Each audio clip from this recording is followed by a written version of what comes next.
desire. I want to thank you, Mr. Chair, for the opportunity, and also want to thank all my senior colleagues for this wonderful time we have shared together. Wish each one of us happy Africa's Day. Thank you. Thank you so much, Mr. Ernest.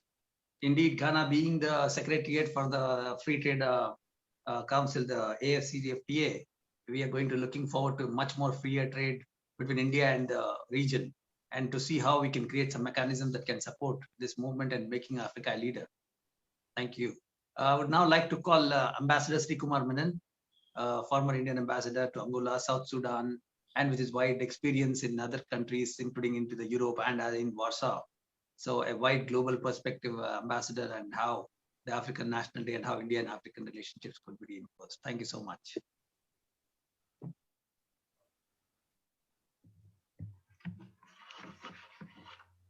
Thank you very much, Dr. Iqbal. I hope you can hear me.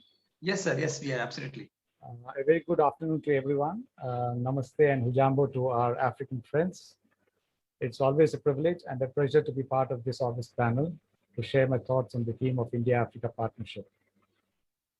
Specifically, I would like to thank and compliment Ms. Kanchi Batra, business editor of the Diplomatist, for inviting me and for organizing this webinar to commemorate Africa Day. My respectful greetings also to you, our chair, Dr. Asif Iqbal, Excellencies, heads of African and other honorable members of the panel and distinguished participants watching this event today. We all heard with great interest all that the past speakers have mentioned in the last 1 hour, 2 hours that we have been on air. And I'm sure that it will be, that I'll be able to add much. I'm not very sure that I'll be able to add much or say anything different to that, but I'll try my best. So at the outset, let me briefly touch upon Africa's significance in today's world. In fact, everyone has spoken very highly of the opportunities in Africa, so let me also add my voice to that. Unlike the misconceptions of the past centuries, something which the first speaker, Ugandan ambassador, had mentioned, the world now does recognize the reality that Africa is not one country, but a continent of 54 resource-rich countries that are culturally, linguistically, and geographically diverse. The global attention to Africa is quite understandable and justified.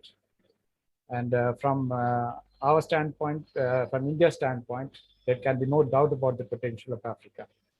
In a wider context, the African continent still contributes to face many developmental challenges at a time when many African nations are battling multiple internal security challenges